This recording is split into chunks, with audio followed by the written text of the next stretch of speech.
Hello hello hello hello hello, कैसे हैं सब लोग। तो यार आज हमारे इस चैनल में we are going to start one another series जिसको हम बोलेंगे 1 डे 2 चैप्टर सीरीज़। एक दिन में 2 चैप्टर की सीरीज़। मैम नहीं समझ में आया।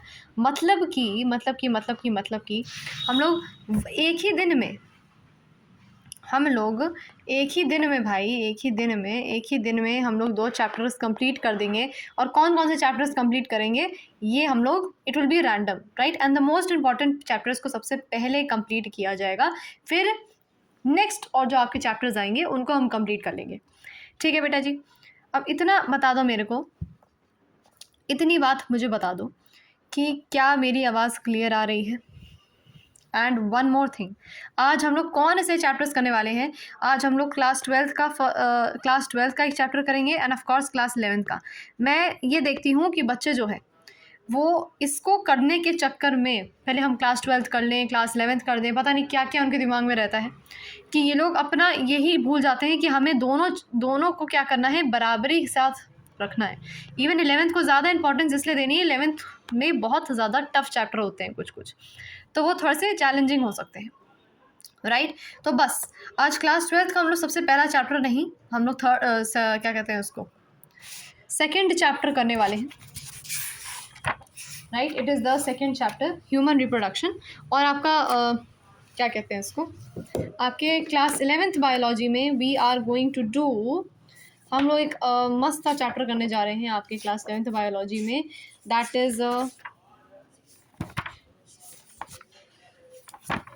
इज़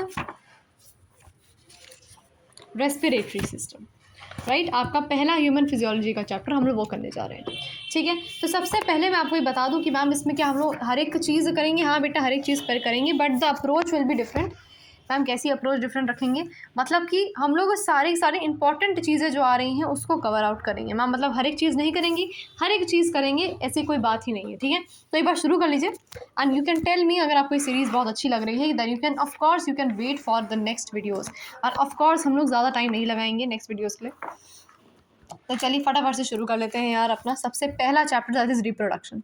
तो सबसे पहले मैम रिप्रोडक्शन में हम लोग क्या सीखेंगे। आधे बच्चे बोलेंगे मैम मेल रिप्रोडक्टिव सिस्टम, ये सब नहीं सीखना है हमको। मैं आपको आधा एड़ा तिरछा पढ़ाऊँगी, मतलब कि मैम नहीं समझ में आया, मतलब कि मैं कुछ भी टॉपिक आपको कहीं से भी रैंडम पढ़ाऊँगी, लेकिन वो सारे इंपॉर्टेंट टॉपिक्स हैं और वहाँ से आपके PYQs पूछे जा चुके हैं, समझ गए। तो चलो शुरू करते हैं। अब मैं प्रेगनेंसी से आपको पढ़ाऊँगी, प्रेगनेंसी से समझते हैं होता क्या है। जब आपका ये यूट्रस में ना इम्प्लांट हो जाती है, जब blastocyst, ma'am what is blastocyst यही नहीं पता हमको, इसकी कोई दिक्कत नहीं है, हम लोग एक एक करके समझेंगे। पहले इतना समझो कि जब ब्लास्टोसिस्ट जो है आपका, वो जब इम्प्लांट हो जाता है, तो फिंगर लाइक प्रोजेक्शंस जो होती हैं वो आपके ट्रोफोब्लास्ट में आ जाती हैं। ये मान लीजिए, अभी मैं बताऊंगी मैम ब्लास्टोसिस्ट के बाद क्या बनता है, ट्रोफोब्लास्ट, इस सब बताऊंगी मैं। पहले इसको समझो कि ट्रोफोब्लास्ट है ये जो आपके यूट्राइन वॉल से क्या हो गया है, इम्प्लांट हो गया है।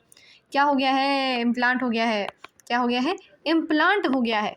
अच्छा, अब ये इम्प्लांट हो गया है ये जो चीज़ इम्प्लांट हो गई है, ये है ना, what is this is your trophoblast. अभी ट्रोफोब्लास्ट जब इम्प्लांट हो जाता है तो उसमें फिंगर लाइक प्रोजेक्शंस आ जाते हैं ट्रोफोब्लास्ट को, जिसको हम बोलते हैं कोरियोनिक विलाई।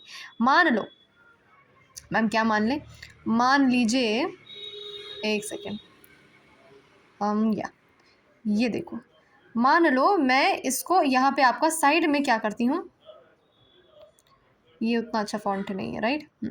मान लो ये मैंने आपका अलग से मैंने क्या कर दिया, इसको निकाल दिया। अब ये कोरियोनिक विलाई के बारे में आपको मैं समझाऊं क्या होता है कोरियोनिक विलाई। कोरियोनिक विलाई में समझो कि यार जब आपका जो ट्रोफोब्लास्ट है ना, उसमें ऐसे फिंगर लाइक प्रोजेक्शंस आ जाती हैं। क्या होती हैं, ऐसे फिंगर लाइक प्रोजेक्शंस आ जाती हैं आपके ट्रोफोब्लास्ट में, किस में, आपके ट्रोफोब्लास्ट में फिंगर लाइक प्रोजेक्शन आ जाती हैं, है ना, जिसको हम बोलते हैं कोरियोनिक विलाई। क्या बोलते हैं उसको, हम उसको बोलते हैं कोरियोनिक विलाई, ठीक है। क्या बोलते हैं, कोरियोनिक विलाई बोलते हैं, which are surrounded by the uterine tissue and maternal blood. तो ये किससे सराउंडेड होता है, ये मैटरनल ब्लड से सराउंडेड होता है और आपके यूट्राइन टिश्यू से सराउंडेड होता है, ठीक है। तो इतनी बात समझ में आई। जब हम लोग आपका जो ट्रोफोब्लास्ट है, जब वो इम्प्लांट हो जाता है, आपका ट्रोफोब्लास्ट किस पे, इम्प्लांटेशन यूट्राइन वॉल पे, है ना। तो जो ट्रोफोब्लास्ट होता है उसकी अगर हम देखें तो ट्रोफोब्लास्ट पे फिंगर लाइक प्रोजेक्शंस आ जाती हैं जिसको हम बोलते हैं कोरियोनिक विलाई, और ये यूट्राइन टिश्यू और मैटरनल ब्लड से क्या होता है, सराउंडेड होता है। अब जो कोरियोनिक विलाई है ना, और यूट्राइन टिश्यू है ना, यहाँ पे यूट्राइन टिश्यू भी है, मैटरनल ब्लड भी है, ऑफ कोर्स कोरियोनिक विलाई भी है। अब ये जो है ये इंटरडिजिटेटेड हो जाते हैं, ये आपके एनसीईआरटी में एक लाइन लिखी है, they become interdigitated with each other and jointly form a structural functional unit between the developing embryo and the maternal body called the placenta. तो इंटरडिजिटेड का मतलब क्या है, it is interlocked like fingers.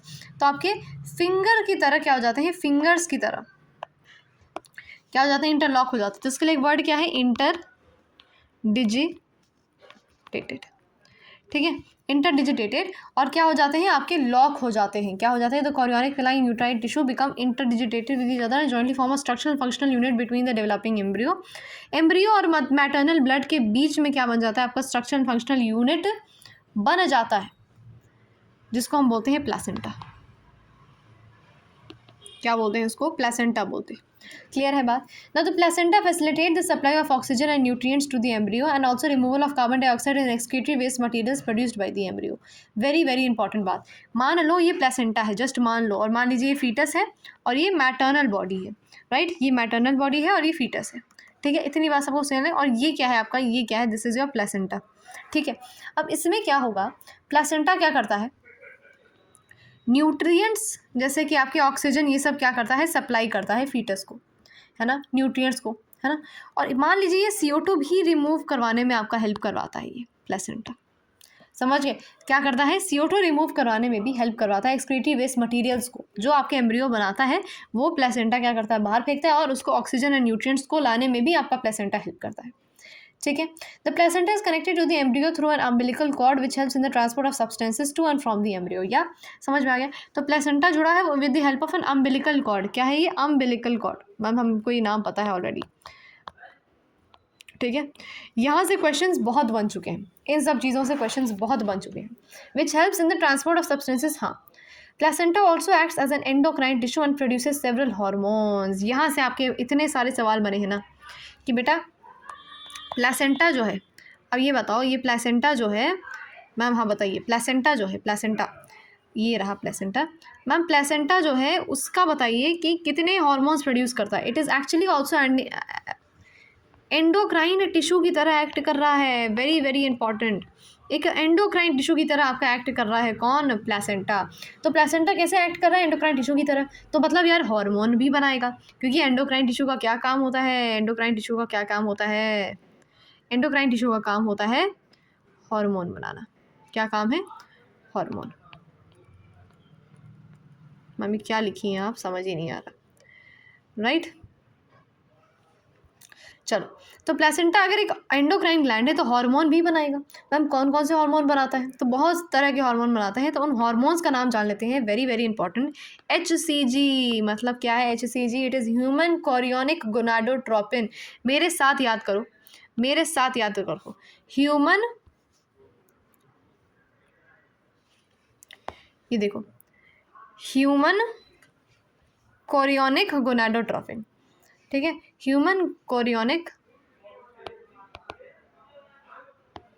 Gonadotropin,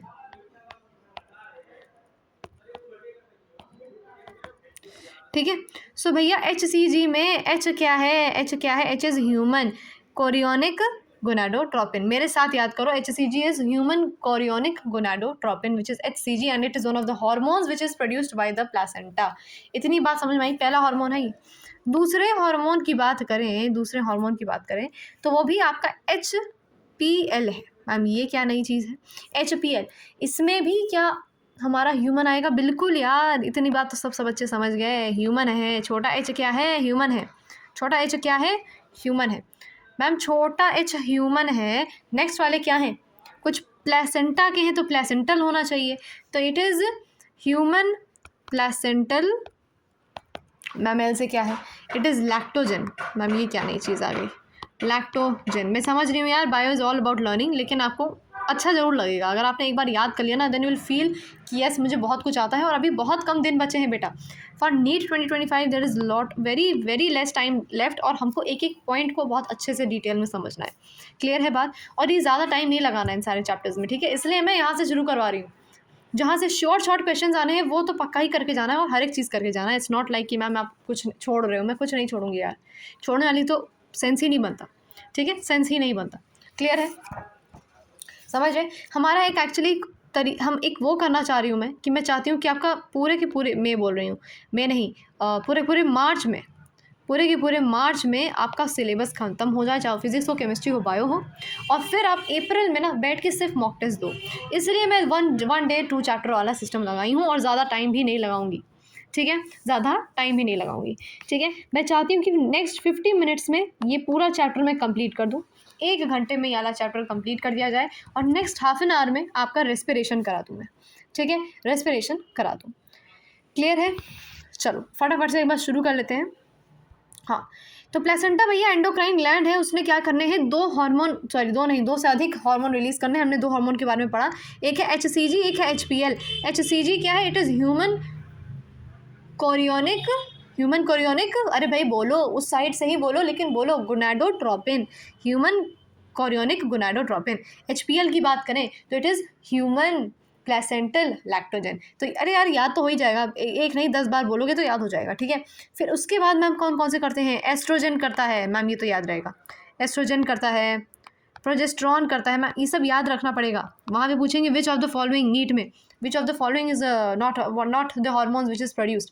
और इसके मैं PYQ session भी कराऊंगी, इसकी चिंता ना करें। PYQ सेशन इसके बाद ही आता है। क्लियर है बात? बिल्कुल घबराना नहीं है, हम हर एक चीज़ करेंगे। We will do each and everything, बिल्कुल घबराना नहीं है, ठीक है? एस्ट्रोजन है, प्रोजेस्ट्रॉन है, ठीक है? और इतने ही आपके हार्मोन क्या है बताए गए हैं। लेकिन एक लेटर फेज के बारे में भी बताया गया है। In the later phase of pregnancy a hormone called relaxin is also secreted by the ovary, ठीक है? क्लियर है? मैम ये नहीं समझ में आया कि मैम कितने हार्मोन प्रेगनेंसी के टाइम बन रहे हैं, कितने नहीं बन रहे हैं। हमको इतना याद रखना है कि आपका जो HCG है, आपका HPL है, और आपका रिलैक्सिन, ये 3 हार्मोन हैं जो येलो से हैं। ये तीनों हार्मोन्स जो हैं बेटा जी, ये सब कब प्रोड्यूस होते हैं? आपके सिर्फ और सिर्फ प्रेगनेंसी में प्रोड्यूस होते हैं। वेरी वेरी इंपॉर्टेंट पॉइंट है, ये क्वेश्चन पक्का से आएगा। Which of the following are the hormones जो आपके प्रेगनेंसी में ही बनते हैं? तो वो HCG, HPL और आपका एक रिलैक्सिन, यही 3 हार्मोन्स हैं जो आपके प्रेगनेंसी के टाइम बनते हैं। दैट इज़ टू रिमेंबर, ठीक है? That is to remember. Ma'am relaxin कौन रिलीज़ कर रहा है? रिलैक्सिन रिलीज़ कर रहा है आपकी ओवरीज। प्लेसेंटा रिलीज़ नहीं कर रहा है, ओवरी रिलीज़ कर रहा है, ये पता होनी चाहिए वाली बात, ठीक है? बहुत सारी इन्फॉर्मेशन हो गई एक बार में, एक बार इसको रिवाइज कर लेते हैं, ठीक है? हाँ फटाफट से करना है ना। तो देखो प्लेसेंटा क्या है, एंडोक्राइन ग्लैंड है, मुझे याद भी कराना है और फटाफट से करना भी है। तो भाई इसको समझो। आपके बहुत सारे हार्मोन्स रिलीज होते हैं बाय द प्लेसेंटा। एक आप HCG, HPL, estrogen, progesterone. HCG क्या है भैया? Human chorionic gonadotropin. HPL क्या है? It is human prolactin lactogen, sorry human placental lactogen, sorry, ठीक है? प्रोलैक्टिन आ गया दिमाग में मेरे। एस्ट्रोजन है, प्रोजेस्टेरॉन है, और एक आपका रिलैक्सिन होता है जो आपका ओवरी रिलीज करता है। याद रखना है कि आपके रिलैक्सिन हो गया, HCG हो गया, HPL, ये तीनों ही हार्मोन्स आपके प्रेगनेंसी के दौरान बनते हैं। यही दोनों हार्मोन्स। क्लियर है? ये दोनों हार्मोन्स आपके प्रेगनेंसी के दौरान बनते हैं। बात क्लियर हो गई? इतनी बात सबको क्लियर है? चलो ना, in addition during pregnancy the levels of other hormones like estrogen, progesterone, cortisol, prolactin, thyroxine, ये सब क्या है? These are increase several folds in the maternal blood. Actually होता क्या है, प्रेगनेंसी के दौरान एस्ट्रोजन बढ़ता है, प्रोजेस्टेरॉन बढ़ता है, मतलब बनता नहीं, बढ़ता है। बनते ये लोग हैं, बनते अलग ही हार्मोन है, लेकिन बढ़ने की बात कर रही हूँ। उनका लेवल इंक्रीज करना किसका? Estrogen, progesterone, cortisol, prolactin, thyroxine, ये सब पता होने चाहिए। Estrogen, progesterone, cortisol, thyroxine, prolactin, ठीक है? ओके, कहाँ पे? मैटरनल ब्लड में। ना increase production of these hormones is essential for supporting the foetal growth, metabolic changes in the mother and the maintenance of pregnancy. तो इन सब का इंक्रीज होना आवश्यक है मैम। क्यों?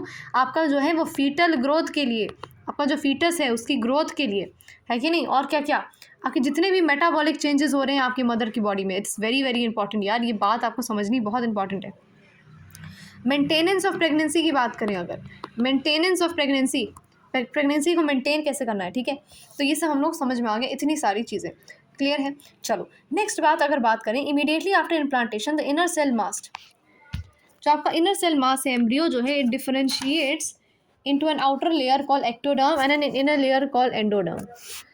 A mesoderm soon appears between the ectoderm and endoderm. These three layers give rise to all the tissue organs in adults. It needs to be mentioned here that the inner cell mass contains certain cells called stem cells which have the potency to give rise to all the tissues and organs. ठीक है। तो इसने बहुत सारी चीज़ें बोली और इसको हम फटाफट से अब कंप्लीट करेंगे। इसको मैं पहले छोटा कर लूँ। ओ कोई बात नहीं, इसको छोटा कर लेते हैं। यस, इसको छोटा कर लिया मैंने। हाँ, अब मुझे बताना क्या है भाई कि यार होता क्या है जब इम्प्लांटेशन हो जाता है, जो आपका इनर सेल मास होता है एम्ब्रियो जो होता है उसके में क्या चेंजेस होते हैं। एम्ब्रियो होता है, वो एम्ब्रियो जो होता है, मैं आपको समझाऊँ, एम्ब्रियो जो होता है, एम्ब्रियो ये रहा एम्ब्रियो, वो 3 सेल आपके 3 लेयर्स में बन जाता है, एक्टोडर्म, एंडोडर्म और एक मीजोडर्म। ठीक है, एक बाहरी एक्टो, अंदरी एंडो और बीच वाले को बोलते हैं मीज़ो। ठीक है, एक्टोडर्म, मीजोडर्म एंड एंडोडर्म। तो ये 3 जर्म लेयर्स में बन जाता है। आपके कहाँ बनता है, आपके एम्ब्रियो में बन जाते हैं ये 3 जर्म लेयर्स। ठीक है, into an outer layer call ectoderm, inner layer call endoderm. A mesoderm soon appears between the ectoderm and endoderm, and these 3 layers give rise to all the tissue and organ in the adults. ये actually इनको नाम क्या दिए जाते हैं, germ layers नाम दिया जाता है इनको। ठीक है मैम, ये तो हमको पता चल गया, जर्म लेयर्स हैं ये तीनों, एक्टोडर्म, मीजोडर्म एंड एंडोडर्म। इनका काम क्या है, जर्म्स प्रोड्यूस करते हैं क्या, नहीं भाई, इनका काम ही कुछ अलग है। एक्टोडर्म, मीजोडर्म, एंडोडर्म का सिर्फ एक ही काम है यार, आपके ऑर्गन्स का बनाते हैं, आपके ऑर्गन्स बनाते हैं यार, सिंपल। आपके ऑर्गन्स को कौन बनाएगा, बॉडी में किसी को बनाना पड़ेगा ना, है ना, समझ रहे हो ना। तो आपकी बॉडी में किसी ना किसी को तो सेल्स बनाने पड़ेंगे, तो वो कौन है, वो आपके जो डेवलप होते हैं आपके germ layers, ectoderm, mesoderm and endoderm, bye the embryo after implantation. ठीक है, इम्प्लांटेशन के बाद होता है ये सब काम। ठीक है, तो ये जो होते हैं ये मैम कौन से सेल से बने होते हैं, एक स्पेशल टाइप ऑफ सेल्स होते हैं ना यहाँ पर, इनके सेल्स को हम क्या बोलते हैं, इनके सेल्स को बोलते हैं हम स्टेम सेल्स। इनके नाम, एक और नाम है इनके स्टेम सेल्स का जो आपकी एनसीईआरटी में इस वक्त नहीं दिया हुआ है, मैं आपको फिर भी बता देती हूँ, दैट इज टोटीपोटेंट सेल्स। क्या है, टोटीपोटेंट सेल्स, समझ रहे हो। तो ये सेल्स किससे बनी हुई हैं, ये सारे सेल्स किससे बना हुआ है पूरा, that is your stem cells या टोटीपोटेंट सेल्स। ठीक है, क्लियर है। इसको हम इनर सेल मास बोलते हैं। ठीक है, इनर आपके एनसीईआरटी में दिया हुआ है। ठीक है, एनसीईआरटी खोल के बैठो यार, एनसीईआरटी खोल के बैठो, इनर सेल मास। ठीक है, समझ में आ गया। ये सब आपके एम्ब्रियो में आती हैं सारी चेंजेस, मैंने आपको हर एक चीज़ करा दी, आपको हर एक वो करा दिया। ठीक है, इसको मैंने मिटा देना है। ठीक है, फिर मैंने क्या बोलना है, ह्यूमन प्रेगनेंसी कितने दिन होती है मैम, ये सभी को पता है कि वो 9 महीने होती है। 9 महीने मतलब थोड़ा सा डेज भी बताओ यार, 20 डेज होता है वो, है ना। ठीक है, स्टेम सेल्स, हाँ एक और चीज़ बताएं यार, स्टेम सेल्स मैंने बता ही दिया, स्टेम सेल्स का एक ही काम तो है, स्टेम सेल्स का एक ही काम तो क्या बनाते हैं, ऑर्गन्स ही तो बनाते हैं। तो बस याद रखना कि एक्टोडर्म, एंडोडर्म एंड मीजोडर्म जो है वो सारे आपके जर्म सेल लेयर्स हैं जो आपके इनर सेल मास से बनते हैं, जो एम्ब्रियो इम्प्लांटेशन कर लेता है उसमें होते हैं स्टेम सेल्स या टोटीपोटेंट सेल्स जो आपके ऑर्गन बनाने में हेल्पफुल होते हैं। ये सिंपल सी बात है, इसमें ज़्यादा टाइम नहीं देना हमें। ठीक है, ह्यूमन प्रेगनेंसी कितनी होती है मैम, सभी को पता है यार, 9 मंथ की होती है। कितनी होती है, 9 मंथ की होती है। ठीक है, लेकिन हमको पता होना चाहिए कि ह्यूमन बींग्स में after 1 month of pregnancy the embryos heart is formed. अब इसको मैं थोड़ा अच्छे से इस वे में बढ़ाती हूँ। इसका 1 मंथ हो गया, क्या प्रोड्यूस हो गया, क्या बन गया, हार्ट बन गया। क्या बन गया, हार्ट बन गया। 1 महीने में क्या बन गया, इसका हार्ट बन गया। किसका, एम्ब्रियो का ही तो बन रहा है ना। ठीक है, ओके, ठीक है। और ये हम क्या कैसे समझ में आ सकता है हमको, स्टेथोस्कोप से सुन लो यार। आप अपना स्टेथोस्कोप वूम के पास रख लीजिए, आपको क्या होगा, आपको सुनाई दे देगा। क्या होगा, आपको सुनाई दे देगा। ठीक है, कि मतलब पहले ही मंथ में, मतलब पहले दूसरे मंथ में जाओगे और देखोगे तो उसका हार्ट कब का बन चुका है।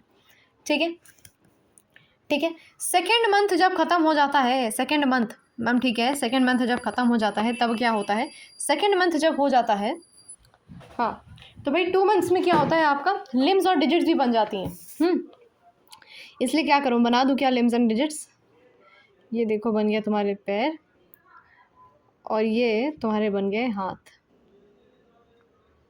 देखा कितना अच्छा बन रहा है। तो 1 मंथ में आपका देखो हार्ट बन गया, 2 मंथ्स में आपके लिम्स और डिजिट्स बन गए। क्या बन गए? लिम्स और डिजिट्स बन गए। भैया 12 वीक्स जब हो जाते हैं, जब आपके 12, क्या लिख रही हूँ मैं, 12 वीक्स जब हो जाते हैं, एंड जब हो जाते हैं, ये सब एंड वाली ही बातें हैं। Bye the end of 1 month, bye the end of 2 month, bye the end of 12 weeks, समझ रहे हैं सब लोग? Bye the end of 12 weeks हम क्या बोलते हैं, मेजर ऑर्गन सिस्टम बन जाते हैं यहाँ पे, जैसे लिम्ब हो गया, एक्सटर्नल जेनाइटल ऑर्गन हो गया, ये सब डेवलप हो जाते हैं। ठीक है, सारी मेजर चीज़ें, सारी मेजर चीज़ें। मैम फर्स्ट 12 वीक्स जब आपके एंड हो जाते हैं उसको हम लोग क्या बोलते हैं? फर्स्ट 12 वीक्स जब एंड हो जाते हैं उसको हम बोलते हैं फर्स्ट ट्राइमेस्टर। क्या बोलते हैं? हम बोलते हैं फर्स्ट ट्राइमेस्टर। ठीक है, ठीक है।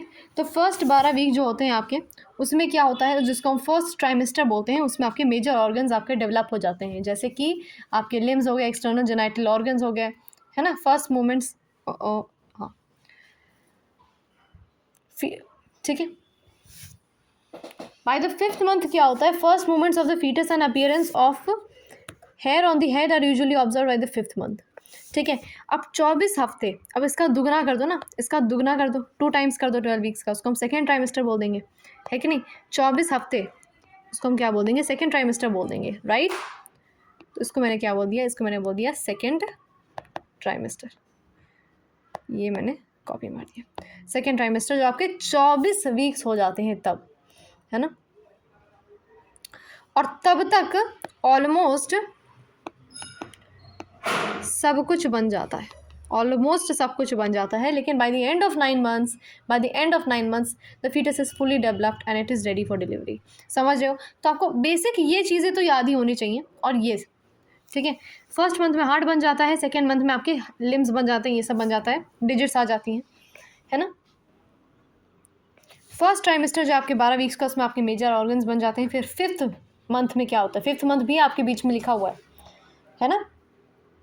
वो आपके मूवमेंट्स दिखाने लगता है बाय द 5th मंथ। ये भी लिख ही देते हैं भाई, फिर बोलो मैम क्यों नहीं लिखा है? 5th मंथ जो है it is denoted by movements. ठीक है, 5th मंथ जो है it is denoted by movements. और आपके, हाँ, 5th मंथ में आपके सारे मूवमेंट्स आते हैं।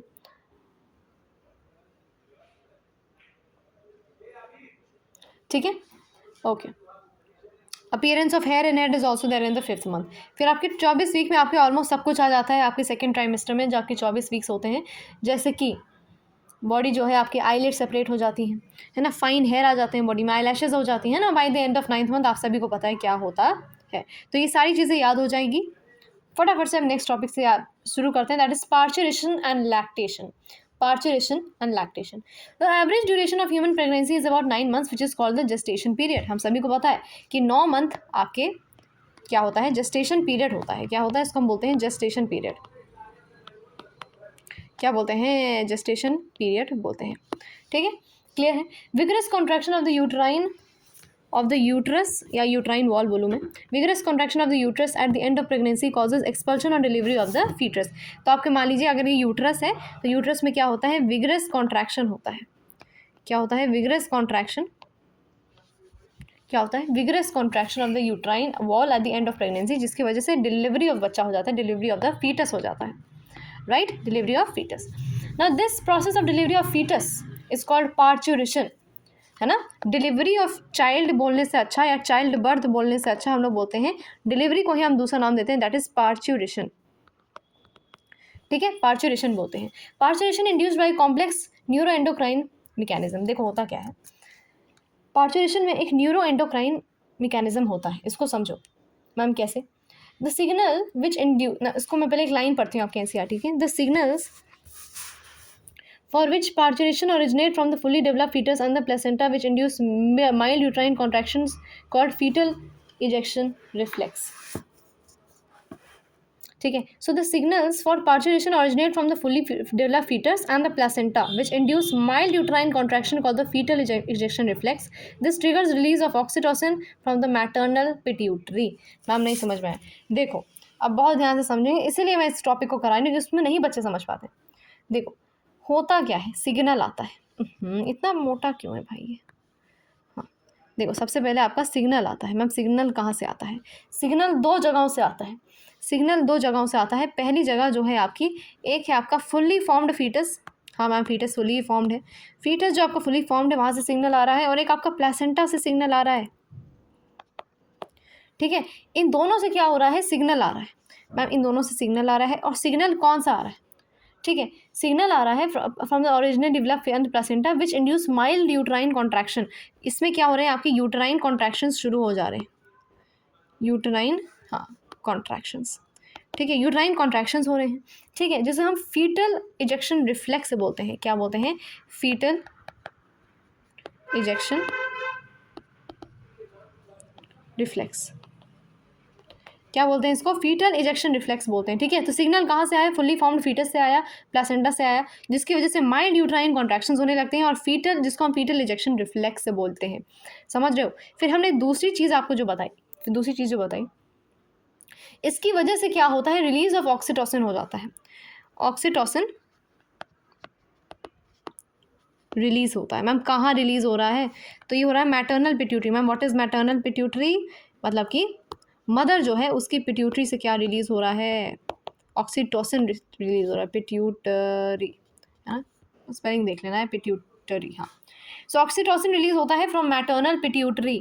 ऑक्सीटोसिन जो है it acts on the uterine muscle and causes stronger uterine contractions which in turn stimulates further secretion of oxytocin.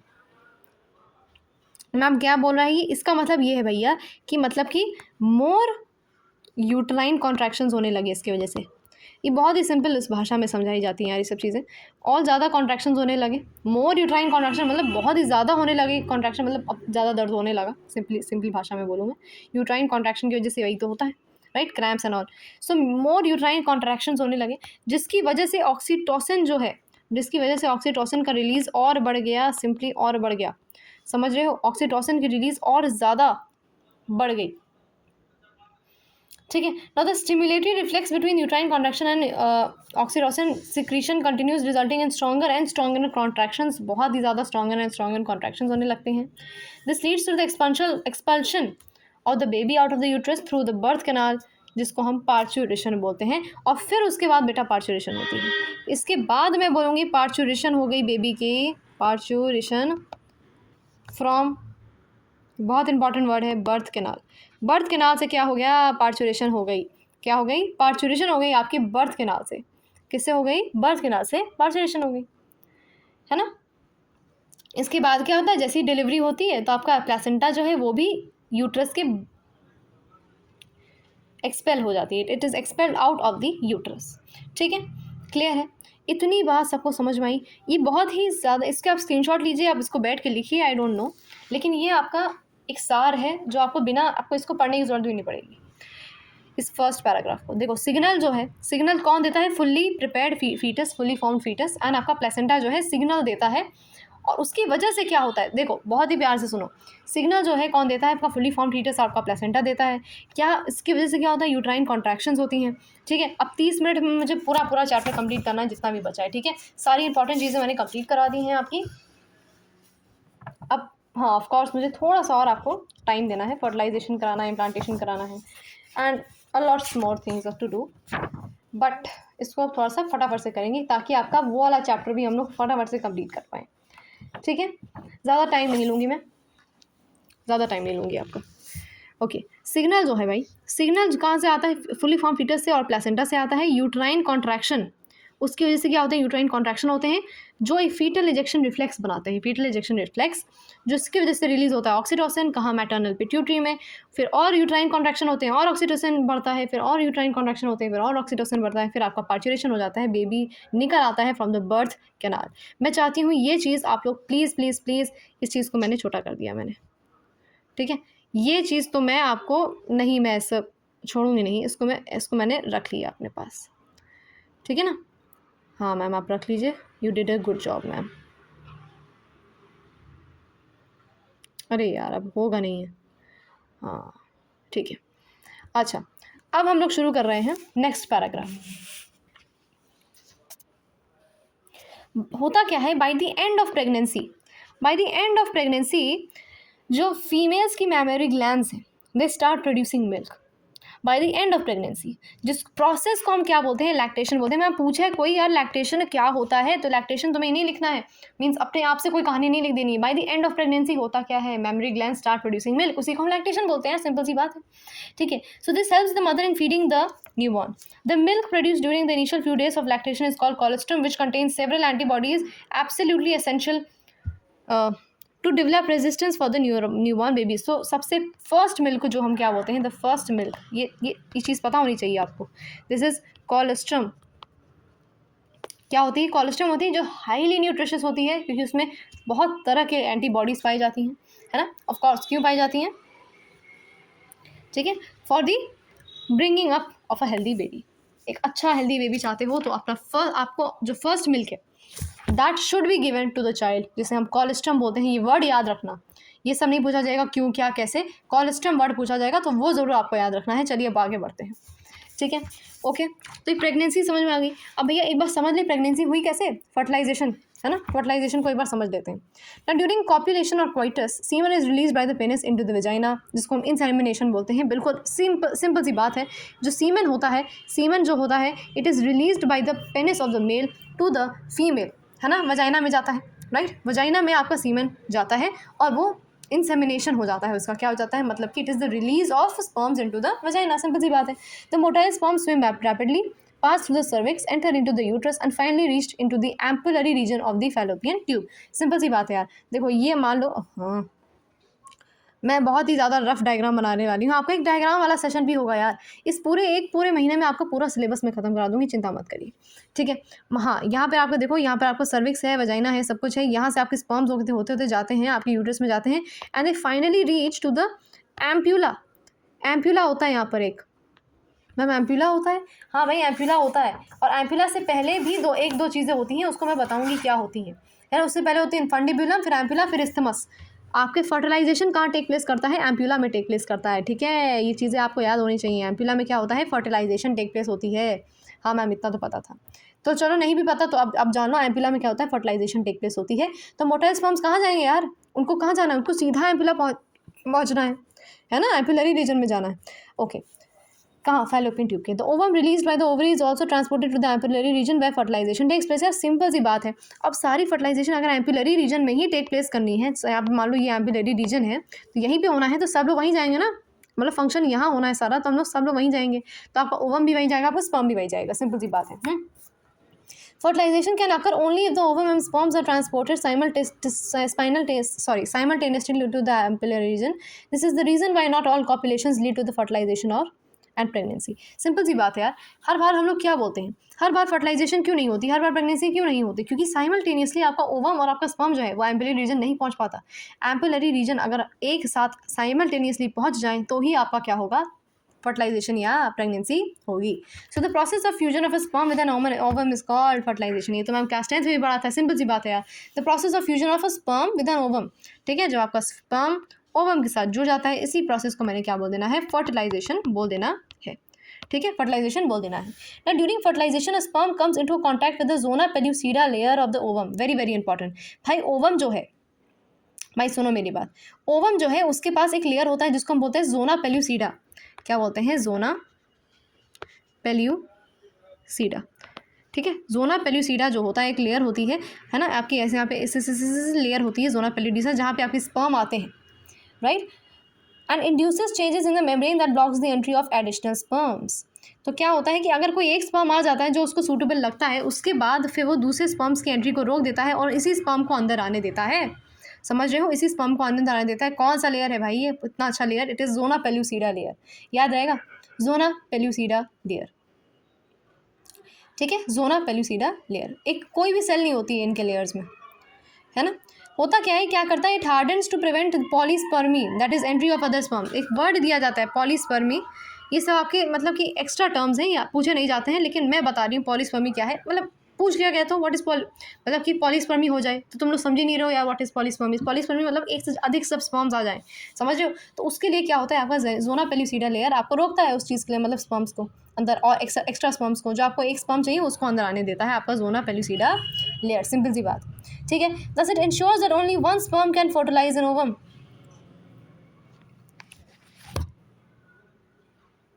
ठीक है। The secretions of the acrosome help the sperm enter into the cytoplasm of the ovum through the zona pellucida. अब यार ये जो zona pellucida layer है उसको वो क्या करता है, मतलब कि उसको डिसॉल्व करके जाता है। जैसे मान लो ये जोना पेलुसिडा लेयर है, मान लीजिए ओवम है और ये कोई जोना पेलुसिडा लेयर है, ऐसी बना दी यार मैंने रफ सी, आपका स्पर्म आया है ना, और इसके पास जो एक्रोसोम होता है यहाँ पर, जो एक्रोसोम होता है यहाँ पर, तो ये इसको ऐसे इसको जब टच करते अंदर पहुँच जाता है। ऐसा इसने क्या कर दिया, अभी डिसॉल्व कर दिया। क्या कर दिया यहाँ पे इसने, डिसॉल्व कर दिया। मैम क्या है, ऐसा क्या था उसमें, हाइयालुरोनिक एसिड, हाइयालुरोनिडेज, मतलब बहुत ही थोड़ा कॉम्प्लेक्स टर्म है, आपके इसमें नहीं दिया हुआ है, लेकिन ये पता होना चाहिए आपको। हाइयालुरोनिडेज जो होता है उसको, उसकी वजह से क्या होता है, वो उसको डिसॉल्व करके अंदर चला जाता है जोना पेलुसिडा लेयर को, और प्लाज्मा मेम्ब्रेन में पहुंच जाता है, सॉरी प्लाज्मा मेम्ब्रेन को करके चला जाता है। ठीक है ना, this induces the completion of meiotic division of the secondary oocyte। Ma'am ये क्या बात हो गई, यहाँ पर इसके बाद क्या होता है, आपका जो सेकेंडरी oocyte है, सेकेंडरी oocyte है ना, उसका मियोसिस खत्म हो जाती है। इसी सीन में इसका मियोसिस खत्म हो जाता है, सेकेंडरी oocyte का मियोसिस खत्म हो जाता है। समझ रहे हो, what is secondary oocyte, ovum. अरे भैया ओवम जो है, अच्छा ये नहीं किया मैंने इसीलिए दिक्कत हो रही है, एक सेकेंड भाई, ऑटो रोटेट मैंने बंद कर दिया, हाँ अब ठीक है। हाँ सेकेंडरी oocyte जो है यार, सेकेंडरी oocyte यानी कि आपका ओवम जो है उसका मियोसिस जो है वो कंप्लीट हो जाता है इसमें। द सेकेंड मियोटिक डिवीजन जो है is also unequal and results in the formation of a second polar body and a haploid ovum ooted. Soon the haploid nucleus of the sperms and that of the ovum fuse together to form a diploid zygote। ठीक है, तो इसी के बाद क्या होता है, आपका सेकेंडरी oocyte का मियोसिस हो जाती है, फिर दोनों क्या हो जाते हैं, दोनों जुड़ जाते हैं आपके स्पर्म और ओवम, और क्या बना लेते हैं यहाँ पे एक 2n, देखो n था उसने क्या बना लिया, 2n बना लिया। सिंपल सी बात, ठीक है, क्लियर है। ठीक है, sex of the baby, who is deciding the sex of the baby, of course the male sperms is deciding the sex of the baby, right. So okay, लेकिन मैम कब होता है, इसी स्टेज में होता है आपका, इसी फर्टिलाइजेशन की स्टेज में आपके सारे सेक्स ऑफ बेबी डिसाइड हो जाती है। ठीक है, अब यार ह्यूमन फीमेल में क्या होती है, क्रोमोसोम की पैटर्न XX होता है, राइट, और ह्यूमन मेल में क्या होता है, XY होता है, राइट। Y चला गया तो मेल होगा, X चला गया तो फीमेल होगा, right. So therefore all the haploid gametes produced by the female have sex chromosome X, whereas जब मेल होते हैं उसमें इधर X होगा या Y होगा। ठीक है, तो 50% X है, 50% Y है, दिख ही रहा है मैम, क्या नहीं बता रही हो, नहीं क्या नई चीज़ बता रहे हो, है कि नहीं। After the fusion of male and female gametes the zygote would carry either XX or XY depending on which, whether the sperm carrying would be carrying either XX or XY depending on whether the sperm is carrying a Y fertilized the ovum। ठीक है, zygote carrying XX would be in the female, XY होगा तो mail हो जाएगा, simple सी बात है।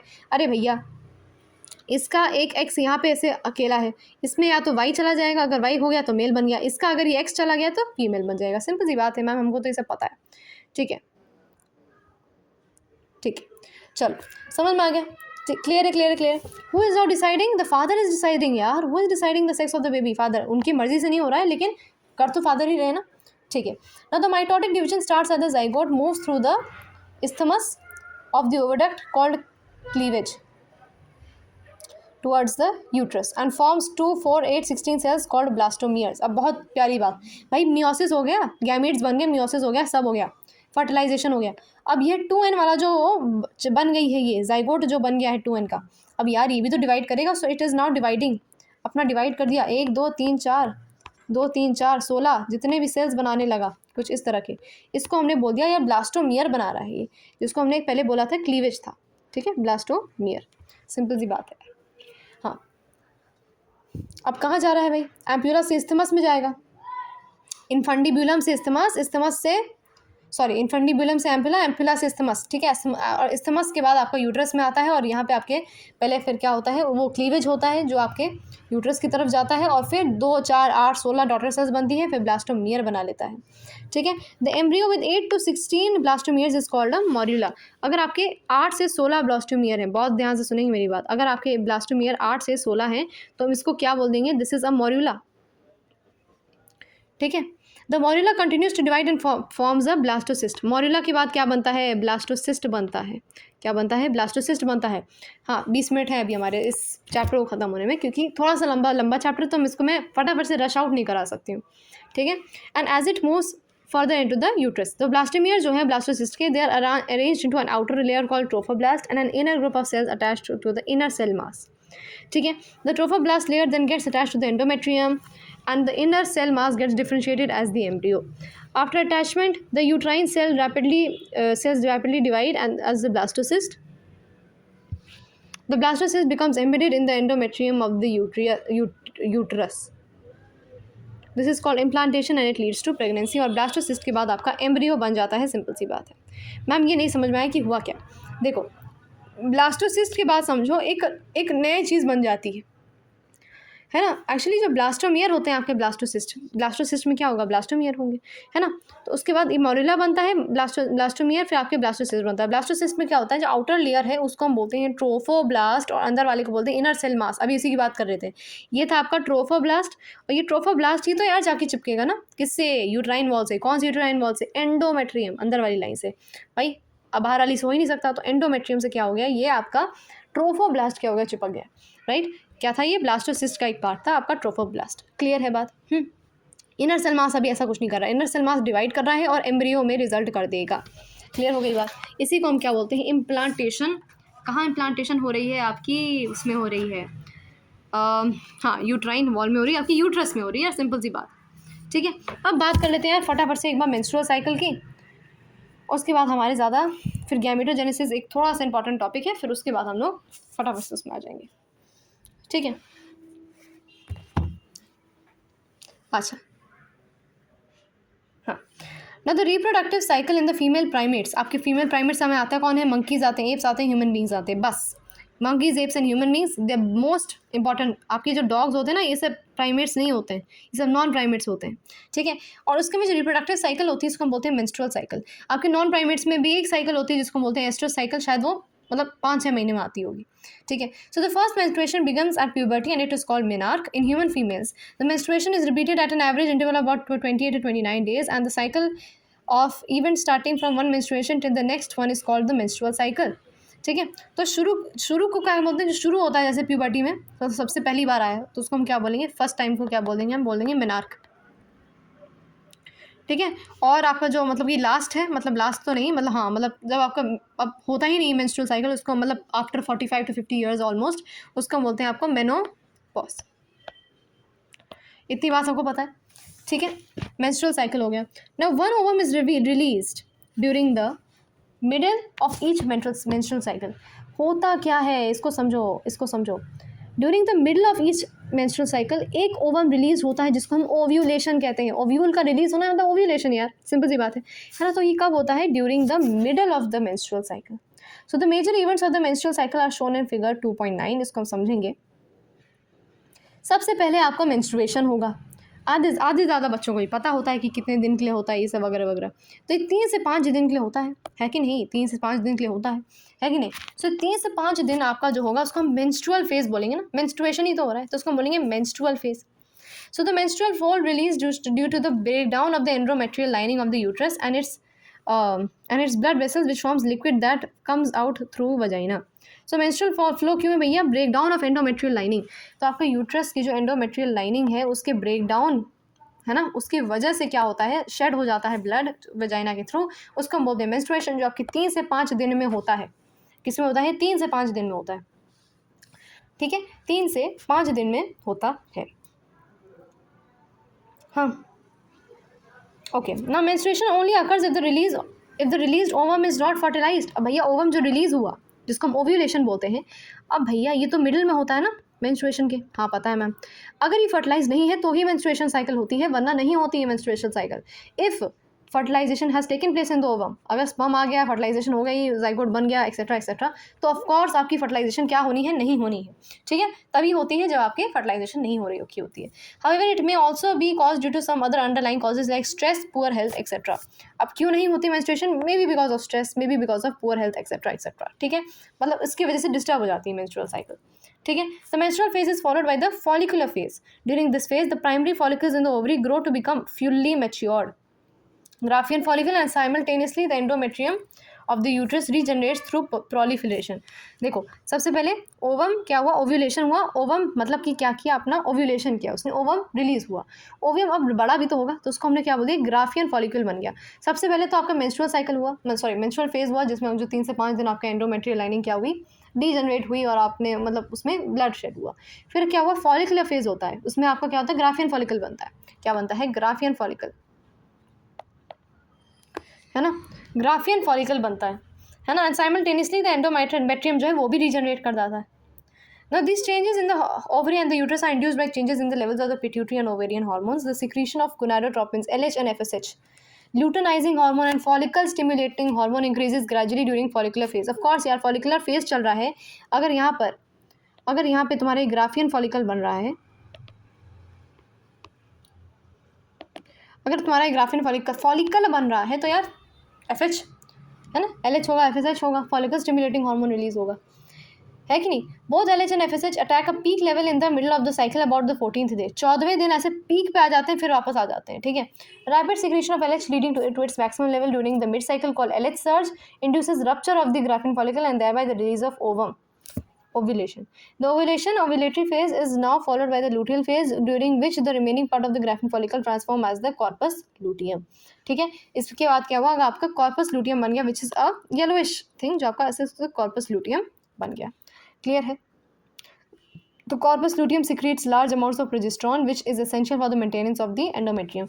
तो ये क्या रिलीज करता है आपका, कौन, corpus luteum secretes large amounts of progesterone, ठीक है। Such an endometrium is necessary for the implantation of the fertilized ovum. भैया corpus luteum रिलीज कर रहा है क्या, प्रोजेस्ट्रॉन रिलीज कर रहा है। हाँ, अगर मैम क्यों, ताकि आपका कौन है भैया, ताकि तुम्हारा जो वो है, क्या कहते हैं इसको यार, हाँ एंडोमेट्रियम जो है वो बिल्कुल बराबर से रहे। अरे भाई क्या बहुत बार होता है कि आपका जो एंडोमेट्रियम है it is not so fit, तो आपका जो मतलब कि जो फर्टिलाइज्ड वो है, जो फर्टिलाइज सेल है, जाइगोट है, वो यहाँ पे इम्प्लांट हो के भी नहीं हो पाता है, गिर जाता है। मतलब this is sometimes that things happen, क्योंकि आपका ये जो होता है, क्या कहते हैं इसको, endometrium of the uterus, it is not healthy, because आपका मतलब क्योंकि आप स्ट्रेस ले रहे हैं, क्योंकि आप ये ले रहे हैं, तो आपकी मेंस्ट्रुअल साइकिल नहीं हो रही है अच्छे से। अब मेंस्ट्रुअल साइकिल नहीं हो रही है अच्छे से, तो आपने प्रोजेस्ट्रॉन आपका ही रिलीज ही नहीं कर पा रहा है कॉर्पस ल्यूटियम अच्छे से, तो आपका एंडोमेट्रियम कैसे सही हो पाएगा, ठीक है।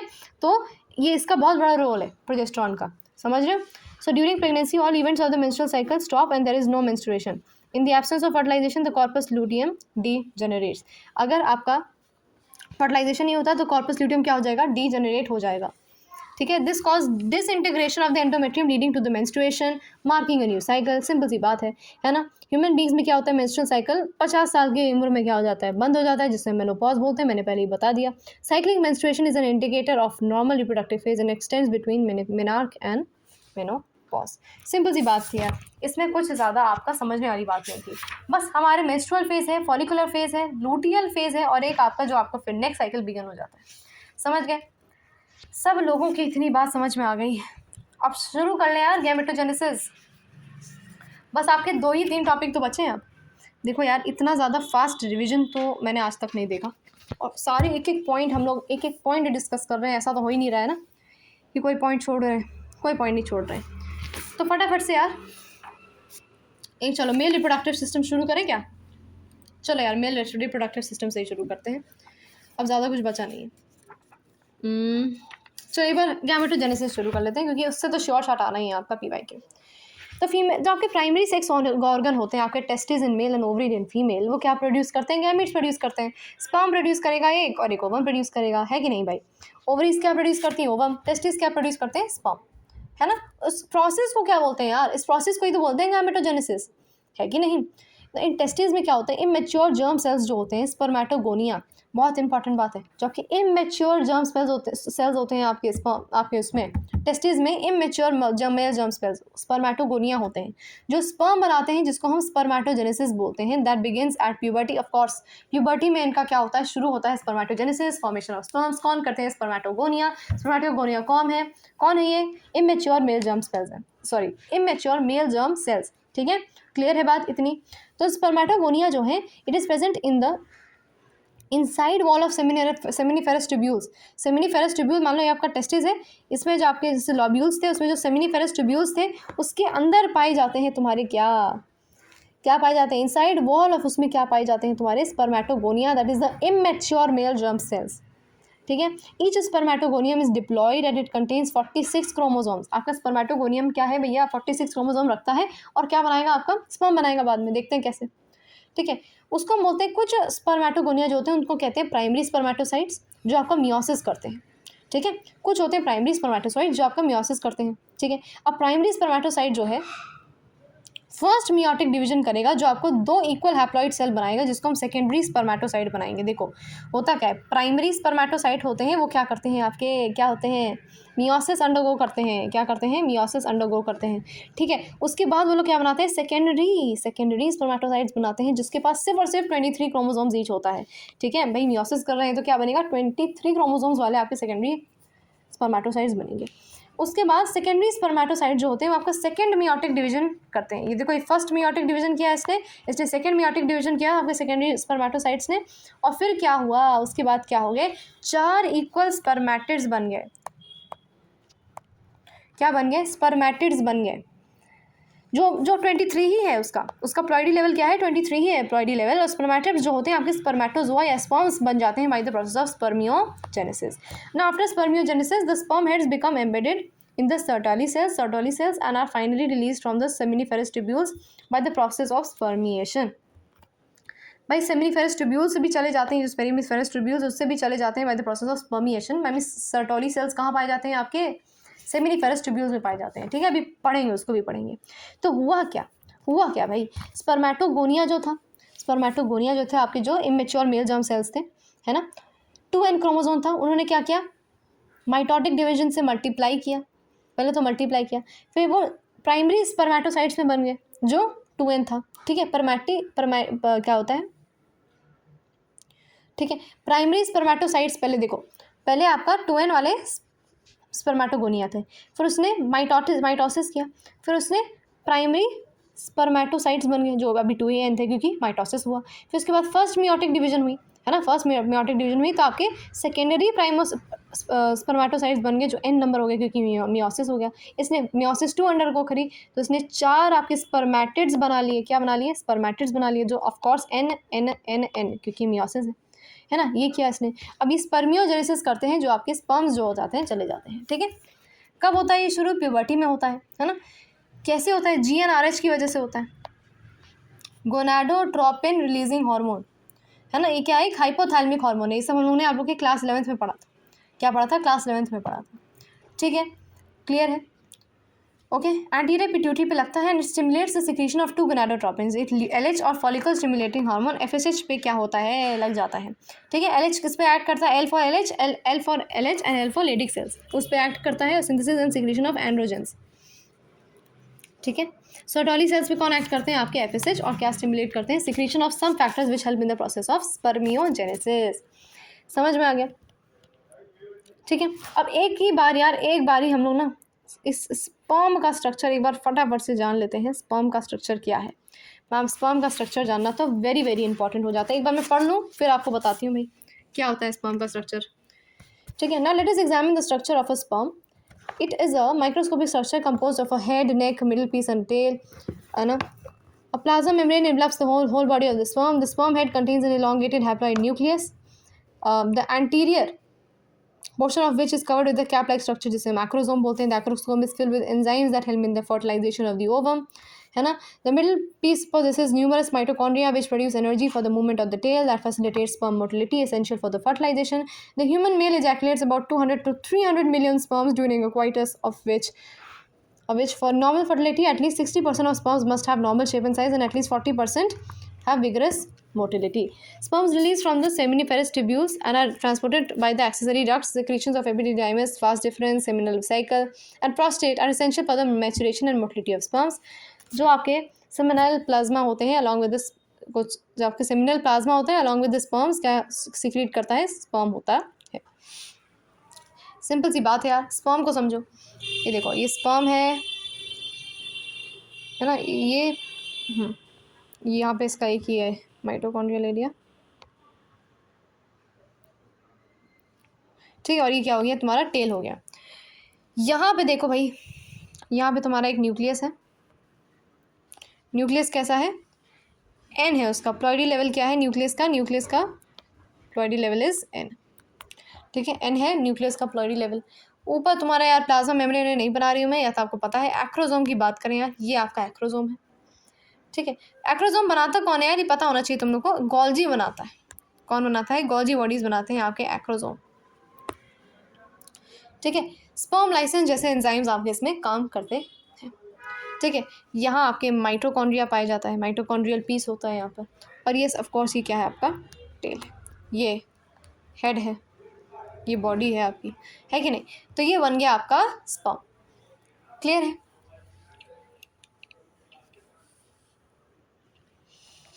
चलो भाई, the process of formation of a female gamete is called oogenesis। भाई उसको कहते हैं स्पर्मेटोजेनेसिस, इसको हमने क्या बोल दिया? oogenesis बोल दिया, which is markedly different from spermatogenesis. Oogenesis is initiated during the embryonic development stage when a couple of million gametes या mother cells oogonia are formed within each fetal ovary.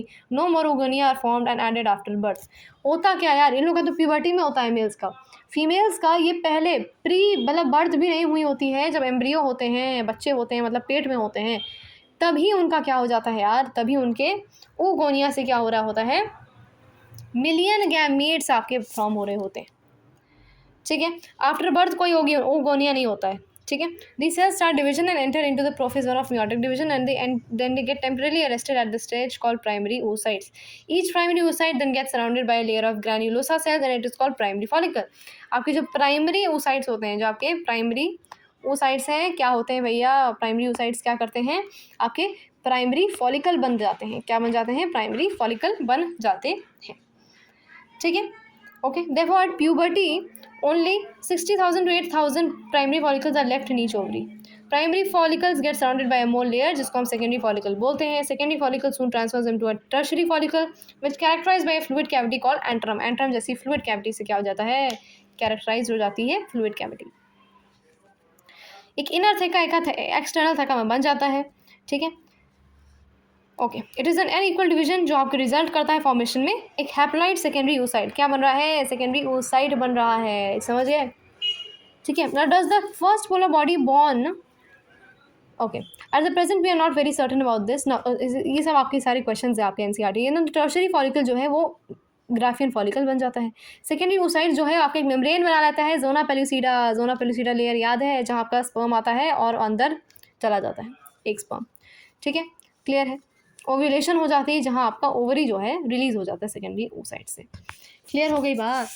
अब यार 3 मिनट जरूर बचे हैं 1 घंटे में, लेकिन हम लोगों ने कवर कितना कर लिया ये भी तो देखो। अब सिर्फ बचा है आपका male reproductive system and female reproductive system, जो मैं फटाफट से करा देती हूँ, 1 मिनट लगेगा। समझ रहे हो?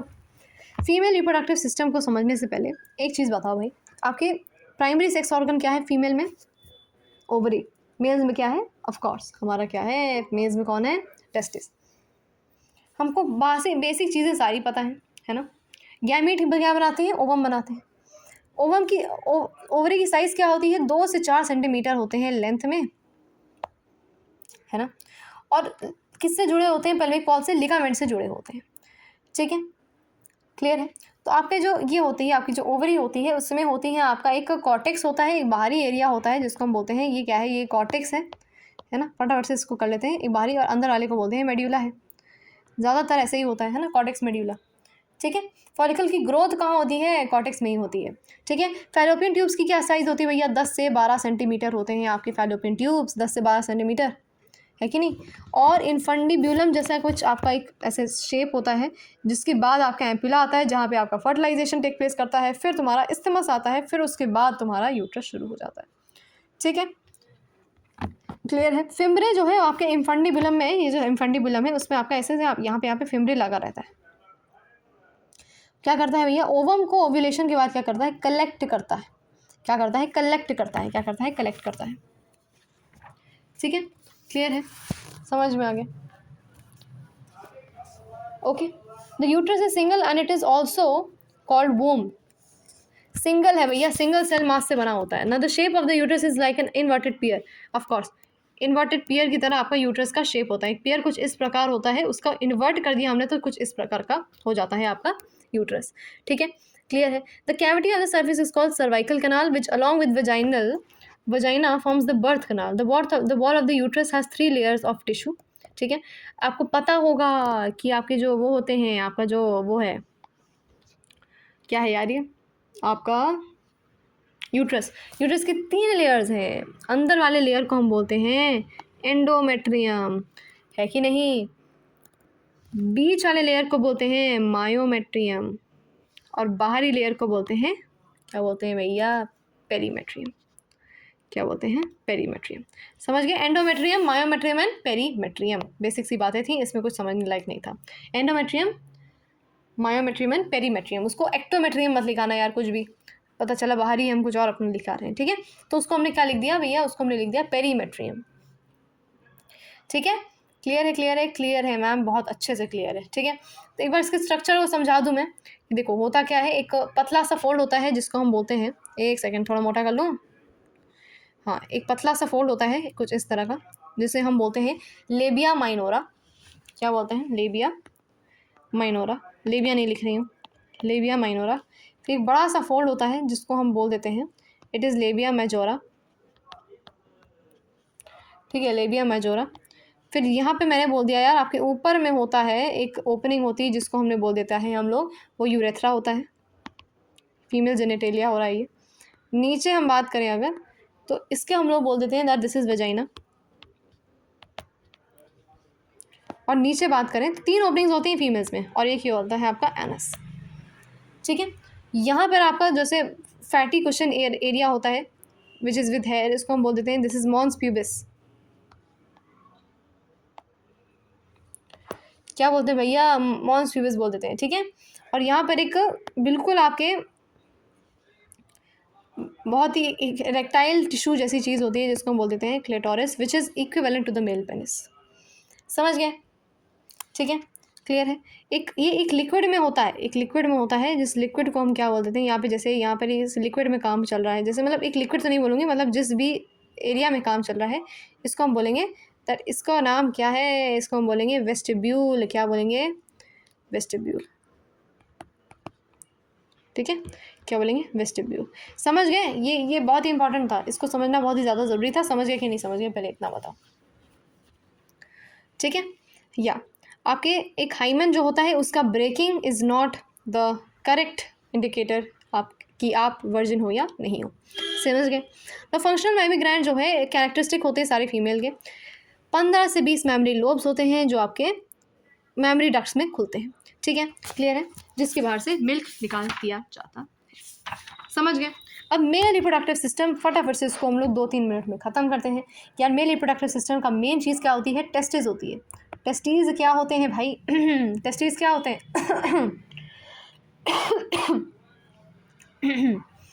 टेस्टिस जो होते हैं आपके प्राइमरी सेक्स ऑर्गन होते हैं भैया। स्क्रोटम में क्या होते हैं आपके, सिचुएटेड होते हैं। स्क्रोटम जो बेटा आपके आउटसाइड होता है, आपके एब्डोमेन के अंदर नहीं होता है आपके बॉडी में, क्योंकि आपको 2 से 2 this from 2 to 2.5 degree Celsius आपको लोअर टेम्परेचर चाहिए होता है स्पर्म्स बनाने के लिए, जो आपको बाहर ही मिलेगा, अंदर नहीं मिल पाएगा। ठीक है, लेंथ है देखो यार 4 से 5 सेंटीमीटर, विड्थ की बात करें तो होता है 2 से 3 सेंटीमीटर। ईच टेस्टिस में आपके 250 कंपार्टमेंट्स होते हैं, ऐसे 201 से ऐसे कंपार्टमेंट्स होते हैं 250, जिसे हम टेस्टिकुलर लॉब्यूल्स बोलते हैं। उसके अंदर एक एक कंपार्टमेंट के अंदर आपके सेमिनिफेरस ट्यूब्यूल्स ऐसे कॉइल्ड स्ट्रक्चर्स होते हैं जो आपके होते हैं, जिसमें स्पर्म बनते हैं।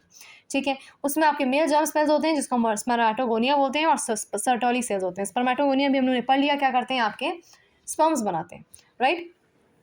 मेल जर्म सेल्स क्या करते हैं, मियोसिस अंडरगो करते हैं, फिर आपके सर्टोली सेल्स के पास चले जाते हैं। ठीक है, क्लियर है। सेमिनिफेरस ट्यूब्यूल्स के बाद जो आपका रीजन होता है, सेमिनिफेरस ट्यूब्यूल्स हैं ये, इसके बाहर जो रीजन है उसको हम लोग बोलेंगे दैट इंटरस्टिशियल, मतलब इसके जो अंदर अंदर स्पेस है ना, उसी को हम बोलेंगे या इंटरस्टिशियल सेल्स या लेडिक सेल्स है। ठीक है, क्या भैया हार्मोन रिलीज करते हैं लेडिक सेल्स, आपके इंटरस्टिशियल सेल्स या लेडिक सेल्स आपके एंड्रोजन रिलीज करते हैं, जिसको हम बेसिकली क्या है, टेस्टोस्टेरॉन। एंड्रोजन का बेस्ट एग्जाम्पल क्या है, टेस्टोस्टेरॉन। क्लियर है। अब मेल सेक्स एक्सेसरी डक्ट्स की बात करें तो क्या इंक्लूड करता है, रीटे टेस्टिस, वास efferentia, epididymis, vas deferens. Clear है भैया। फिर आपके बाहर से निकल जाएगा ये आपका, जैसे दिस इज द यूरेथ्रल मियाटस। समझ गए, अरे भैया समझ गया कि नहीं। ठीक है, फिर आपके जो बाहर होता है उसको हम बोलते हैं यहाँ पे ग्लैंस पेनिस होता है। ठीक है, which is covered by a foreskin, which is covered by loose tissue, जिसको हम फोरस्किन बोलते हैं। सबसे ज़्यादा इंपॉर्टेंट बात जो हमारे इस चैप्टर का आखिरी पार्ट होने वाला है, दैट इज़ हमारे 3 ऐसे ग्लैंड्स आपके मेल रिप्रोडक्टिव सिस्टम में seminal vesicle, which is 2 in number, prostate which is 1 in number, और आपका bulbo urethral which is 2 in number again. ठीक है, seminal vesicle, prostate and bulbo urethral. जो आपका सेमिनल वेसिकल 2 हैं, प्रोस्टेट 1 है, बल्बो यूरेथ्रल 2 है। इनका काम क्या है? सेमिनल वेसिकल का काम क्या है भैया? प्रोड्यूस फ्लूइड करता है which that contributes the semen and helps in the protection of sperm. Prostate की बात करें भैया, एक ही होता है, सीमन को बनाता है। बल्बो यूरेथ्रल क्या कर रहा है? लुब्रिकेशन कर रहा है। ठीक है, लुब्रिकेशन ऑफ द पीनिस में। ठीक है, क्लियर हो गई बात? ठीक है भाई, तो अब breathing and exchange of gases को शुरू करेंगे। देखो अब यार हमने 1 घंटे में ख़त्म कर लिया अपना क्लास 12 का एक बहुत अच्छा चैप्टर। अब यार 1 day 2 चैप्टर है, तो फटाफट से breathing and exchange of gases को भी कंप्लीट कर देते हैं। यार रेस्पिरेशन में क्या क्या होता है? रेस्पिरेशन देखो, एयर जो होती है आपके अंदर जाती है जिसको हम ब्रीदिंग कहते हैं। डिफ्यूजन ऑफ गैस होता है एल्वियोलर मेम्ब्रेन से। ट्रांसपोर्ट ऑफ गैसेज होते हैं by blood and diffusion of gas between the blood and tissue. Cellular respiration जिसे हम बोलते हैं। रेस्पिरेटरी ऑर्गन जो है आपके हैबिटेट और आपके लेवल ऑफ ऑर्गेनाइजेशन पर डिपेंड करता है। लोअर इन्वर्टिब्रेट्स जो होते हैं उनके इंटायर बॉडी सर्फेस से क्या होता है? रेस्पिरेशन होता है। अर्थवर्म की बात करें यार, तो मॉइस्ट क्यूटल से करते हैं। इंसेक्ट्स किससे करते हैं? ट्रैकियल ट्यूब से करते हैं। आर्थ्रोपॉड्स एंड मॉलस्क किससे करते हैं? आपके गिल से करते हैं। ब्रांचियल रेस्पिरेशन करते हैं। वर्टिब्रेट्स यार अलग अलग चीज़ों से करते हैं, जैसे फिशेज आपके गिल से करते हैं, मैम हमको ही पता था, जिसको हम ब्रांचियल रेस्पिरेशन भी बोलते हैं। ठीक है, गिल से करने वाले को ब्रांचियल रेस्पिरेशन बोलते हैं। अदर जैसे आपके होते हैं, आपके लंग्स से करते हैं। और फ्रॉग किससे करता है? लंग्स से भी करता है, मॉइस्ट स्किन से भी करता है, यानी पल्मोनरी रेस्पिरेशन भी करता है, यानी हमारी वाली रेस्पिरेशन, और मॉइस्ट स्किन यानी कि क्यूटेनियस रेस्पिरेशन भी करता है। अब यार ये थोरासिक चैम्बर को एक बार समझ लो है। वर्टिब्रल कॉलम डॉर्सली सिचुएटेड होता है, स्टर्नम वेंट्रली सिचुएटेड होता है, रिब्स जो है लेटरली सिचुएटेड होते हैं, डायफ्राम जो है डोम शेप होता है, लोअर साइड में सिचुएटेड होता है। ह्यूमन रेस्पिरेटरी सिस्टम की बात करें तो आपका एपीग्लॉट देखो सामने, देखो आपकी ट्रैकिया होती है, C shaped incomplete hyaline cartilage से बनी हुई होती है आपकी। एपीग्लॉटिस देखो कार्टिलेजिनस फिट फिश फ्लैप होता है, अब cover the glottis. Sound box होता है आपका लैरिंग्स। ट्रैकिया जो है एक्सटेंड करता है मिड थोरैकिक कैविटी और डिवाइड करता है प्राइमरी ब्रोंचाई को 5th थोरैकिक वर्टेब्राई में। ठीक है, एयर जो है वो नोज में जाती है, फिर नोस्ट्रल में जाती है, नेजल चैम्बर में जाती है, फेरिंग्स में जाती है। फेरिंग्स क्या? It is the common passage for food and air. Pharynx के बाद लैरिंग्स में जाती है, फिर ट्रैकिया में जाती है। रिड्यूस करती है friction on the lung surface. ठीक है, प्लूरल फ्लूइड कौन है भैया? प्लूरल फ्लूइड आपकी लंग्स और आपकी रिब केज के बीच में पाई जाने वाली आपकी फ्लूइड है, जो friction on the lung surface को रिड्यूस करती है। क्लियर है? सी शेप हाईलाइन कार्टिलेज आपकी कहाँ तक रहती है? आपकी टर्सरी इनिशियल ब्रोंक्यूल्स तक रहती हैं, फिर उसके बाद आपका दूसरी चीज़ शुरू हो जाती है। ठीक है, कंडक्टिंग जोन क्या है आपका? यहाँ तक का है, और रेस्पिरेटरी जोन आपका नीचे वाला जो आपका एल्वियोलर सैक्स तक पहुँच जाता है। क्लियर है? मैकेनिज्म ऑफ ब्रीदिंग को समझना है यार। 2 आपके जो मसल होते हैं वो उनका मेन काम होता है, एक होता है आपका डायाफ्राम और एक होता है इंटरकोस्टल मसल। डायाफ्राम क्या होता है भैया? थोरैसिक वॉल्यूम को एंटीरियर पोस्टीरियर एक्सिस में चेंज करता है, और इंटरकोस्टल मसल जो आपके रिब केज के अंदर पाए जाने वाले मसल्स होते हैं उनको इंटरकोस्टल मसल्स बोलते हैं। ठीक है, वो थोरैसिक वॉल्यूम और डॉर्सो वेंट्रल एक्सिस को वो करते हैं। इंस्पिरेशन एक्सपिरेशन बहुत ही प्यारा सिंपल सा टॉपिक है यार, उसको 1 मिनट लगेगा आपको समझने में।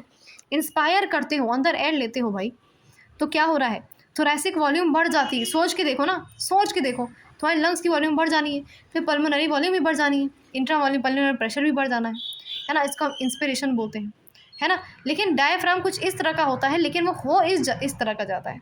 ठीक है, वो किसकी तरह जाता है? इसकी तरह की जाता है। रिलैक्सेशन में क्या होता है? थोरैसिक वॉल्यूम घट जाता है, पल्मोनरी वॉल्यूम घट जाता है, एक्स्ट्रा पल्मोनरी प्रेशर घट जाता है, सब कुछ घट जाता है, तो आपका वो जो होता है डायफ्राम वो ऐसे शेप में हो जाता है, सॉरी डोम शेप में हो जाता है, ऐसी शेप में पहले होता है इंस्पिरेशन के टाइम पर। ठीक है, रेस्पिरेटरी वॉल्यूम एंड कैपेसिटीज़ की बात की जाए तो सिंपली यार हमको सिर्फ और सिर्फ वॉल्यूम्स की बात करनी है, कैपेसिटी हमको 2 मिनट में याद हो जाएगी। टाइडल वॉल्यूम क्या भैया? Inspiration expiration by normal respiration. जो हम लोग नॉर्मल रेस्पिरेशन से इंस्पायर एक्सपायर करते हैं उसको हम लोग क्या बोलते हैं? टाइडल वॉल्यूम बोलते हैं, जो 500 ml होता है। इंस्पिरेटरी रिजर्व वॉल्यूम मतलब एडिशनल एयर जो हम लोग फोर्सफुल इंस्पिरेशन के बाद लेते हैं 2500 to 3000 ml, right. Expiratory reserve volume 1000 से 100 ml जो आपका एडिशनल एयर एक्सपायर होता है। रेसिडुअल वॉल्यूम आपका 1100 से 1200 ml होता है, जो आपका air that remains in the lungs after forceful expiration which is not measured by the spirometer. ठीक है, रेसिडुअल वॉल्यूम। अब यार इसको तुमने खुद से बना दिया। इंस्पिरेटरी कैपेसिटी क्या है? TV plus IRV। एक्सपिरेटरी क्या है? TV plus ERV। वाइटल क्या है? टीवी IRV और ERV। और फंक्शनल क्या है? ERV plus RV। और टोटल लंग कैपेसिटी क्या है? सबको मिला दिया मैंने, जो आपके अच्छा सा 5100 से 5800 ml हो जाता है। ह्यूमन कितने भैया? 12 से 16 टाइम पर मिनट ब्रीथ करता है कि नहीं? पल्मोनरी वेंटिलेशन क्या है, 6000 से 8000 ml पर मिनट। एक्सचेंज ऑफ गैसेस की बात करें भाई, एक्सचेंज ऑफ गैसेस क्या होता है भैया, high pressure to low pressure में आपका एक्सचेंज ऑफ गैसेस होता है। ठीक है, क्लियर है। सॉल्युबिलिटी CO2 की जो है वो, CO2 की सॉल्युबिलिटी आपकी ऑक्सीजन से ज़्यादा होती है, 25 से 20 से 25 गुना ज़्यादा होती है। ठीक है, क्लियर है। इसकी बात करें यार तो इसमें आप लोग देख रहे हो कि 40-40-40 कुछ इस तरह से आप याद कर सकते हो इसको। ट्रांसपोर्ट ऑफ ऑक्सीजन देख लिया जाए तो 97% कैसे होता है, ऑक्सी हेमोग्लोबिन की फॉर्म में रिलीज होता है, 3% आपके प्लाज्मा के फॉर्म में। ऑक्सीजन डिसोसिएशन कर्व में देखो आपके राइट शिफ्ट है, ये लेफ्ट शिफ्ट है, और एक सिग्मोइड कर्व बनता है आपका ऑक्सीजन डिसोसिएशन कर्व में, राइट। इसमें आपको सिर्फ और सिर्फ क्या रखना है भैया, PO2 का आपको बस साइड रखना है। अगर ये ज़्यादा होगा तो PCO2 मतलब कि partial pressure of CO2, hydrogen concentration, temperature, ये सब क्या हो जाना है, घट जाना है। अगर पार्शियल प्रेशर ऑफ ऑक्सीजन जो है वो घट जाएगा तो ये सब चीज़ें क्या हो जाएंगी, इंक्रीज हो जाएंगी आपकी PCO2, H+ and temperature. Clear है। अब हमने क्या बात करनी है, ट्रांसपोर्ट ऑफ CO2 भी कुछ इसी प्रकार का होता है। इंपॉर्टेंट पॉइंट्स से आने से पहले इस वाले रिएक्शन को एक बार जान लो। CO2 + H2O कार्बोनिक एनहाइड्रेज की मदद से H2CO3 बनाता है, फिर अगेन कार्बोनिक एनहाइड्रेज की वजह से बाइकार्बोनेट बनाता है HCO3- + H+। ठीक है, CO2 + H2O carbonic anhydrase, H2CO3 carbonic anhydrase की मदद से HCO3- एंड H+ बनाता है। इंपॉर्टेंट पॉइंट्स क्या है भैया, every 100 ml of oxygenated blood 5 ml of oxygen deliver करता है टिश्यू को। Every 100 ml of deoxygenated blood 4 ml of CO2 alveoli को देता है। क्लियर होगी बात यार। अब रेगुलेशन की बात करें अगर रेस्पिरेशन की, तो भैया नर्वस रेगुलेशन होता है जो मेडुलर रीजन और पॉन से होता है। और आपका नेक्स्ट है आपका केमिकल रेगुलेशन जो आपका कीमोसिंथेटिक एरिया नियर RBCs पाए जाते हैं। अब ये आखिरी टॉपिक आपका रेस्पिरेटरी डिसऑर्डर्स। सबसे पहला आता है आपका अस्थमा, जो आपके एलर्जिक रिस्पॉन्स होते हैं, डिफिकल्टी इन ब्रीदिंग होती है जिसकी वजह से। एम्फाइसीमा बहुत ही ज़्यादा इंपॉर्टेंट है ना। क्रॉनिक डिसऑर्डर होता है, सिगरेट स्मोकिंग की वजह से होता है। और ऑक्यूपेशनल जो होते हैं, जो डिसऑर्डर्स होते हैं वो सिलिका जैसे जो वहाँ पे होते हैं ना, मतलब जो फैक्ट्री एक्ट्री में काम करते हैं जैसे सिलिका इन सब की, तो वहाँ पे होता है सिलिका। जैसे सिलिकोसिस में लंग फाइब्रोसिस हो जाता है, inflammation in the fibrous tissue that leads to the lung damage. तो यार इस तरीके से हम लोगों ने क्या कर लिया यार, हम लोगों ने अपने 2 chapters within very less amount of time हम लोगों ने रिवाइज कर लिए। And this is going to be one of the best series. तो आपके नेक्स्ट 2 चैप्टर्स के लिए तैयार हो जाइए और बहुत ही फटाफट हम लोग अपने बायो की सारी रिविजन कंप्लीट कर देंगे। Thank you everyone.